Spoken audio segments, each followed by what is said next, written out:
will to the development and growth of our country. We commend the various sectors of our economy, which include the taxi industry, bus industry, and freight industry, for their principled rejection of the EFF overtures aimed at paralyzing the economy. The response by citizens, the taxi and freight industry, is an example of what a social compact can yield. We'll continue to forge deliberate social compacts with various role players in our communities to ensure that we collectively respond to the challenges which afflict our communities, or put differently, the challenges that diminish our human rights. The ANC joins South Africans from all walks of life who have condemned this so-called shutdown in the strongest possible terms. These attempts at insurrection and overthrow of a democratically elected president from a party that has garnered a mere 10.8% of the national vote must be exposed for what they are.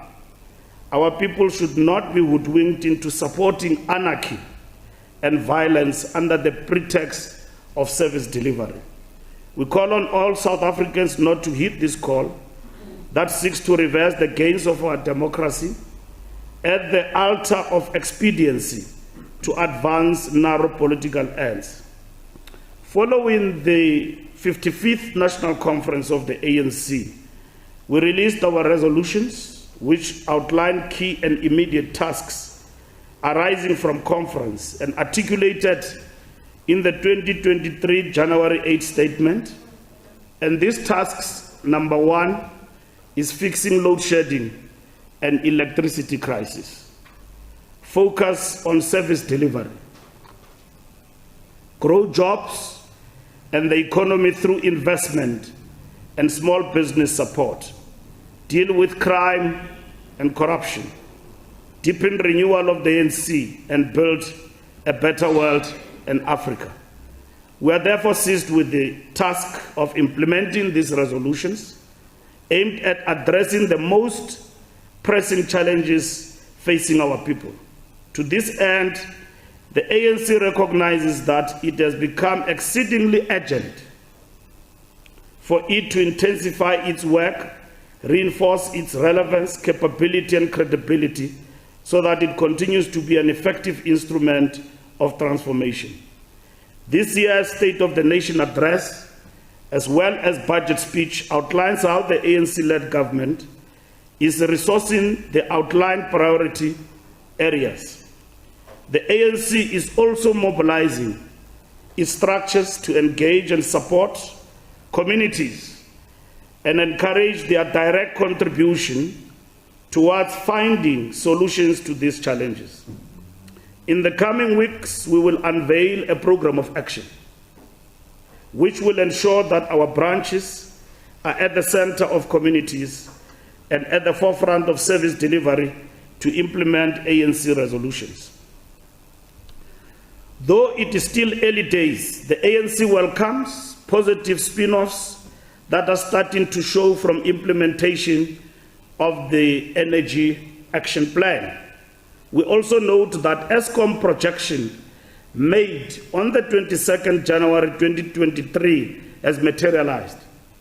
Eskom made a projection to the effect that the energy availability factor will increase from 58% to 70% towards the end of March 2023, and that has exactly happened.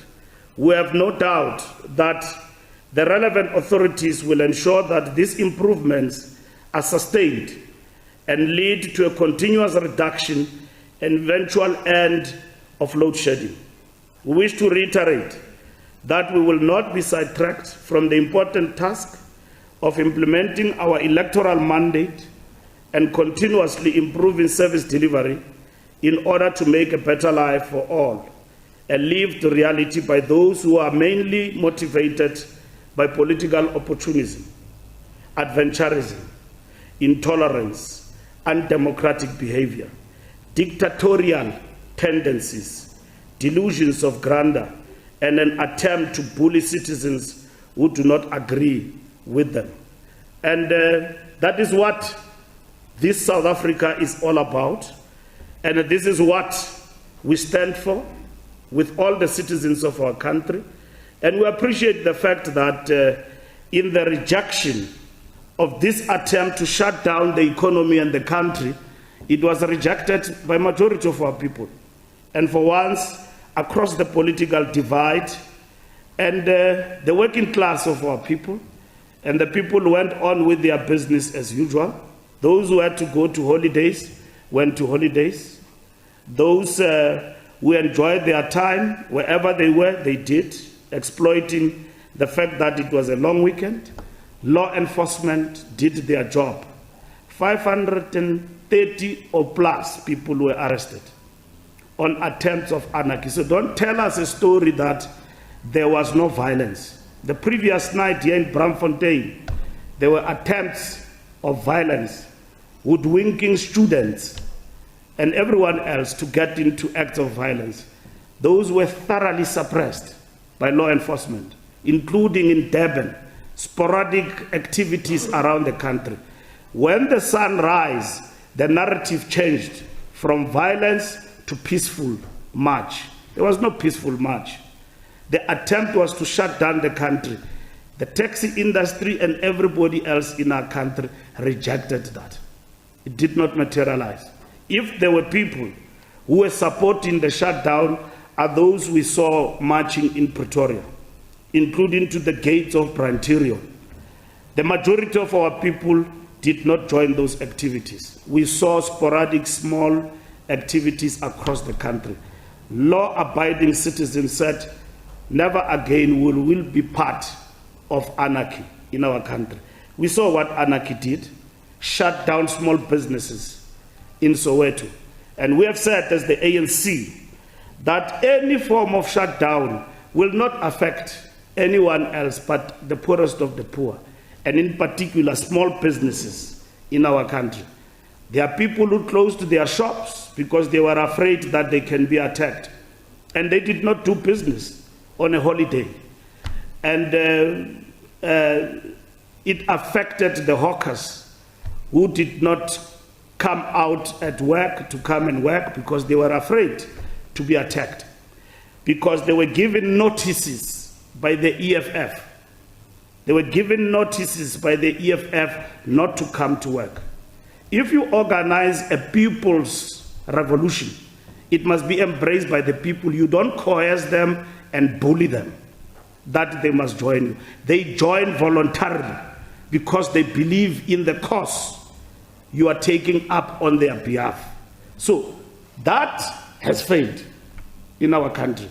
So as I conclude, Somlom, it is important for us to react to this because this was the most important and most talked about and the most threatening activity to the economy of our country. And it is no small feat in any way. We didn't call for a shutdown. A political party did, which is represented in parliament. We didn't call for that. And don't come and tell us what should we react to.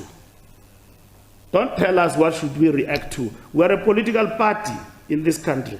If the ANC goes this direction and political parties come and react to the ANC and load shedding and all of that, we don't dictate what must happen by who, when, what time. So I think the ANC deserves all the right to express its view in relation to what was politically threatening our democracy, flourishing democracy in our country. It doesn't mean people don't have demands, don't have concerns. They do. They do have concerns, and they must raise those concerns with the democratic government.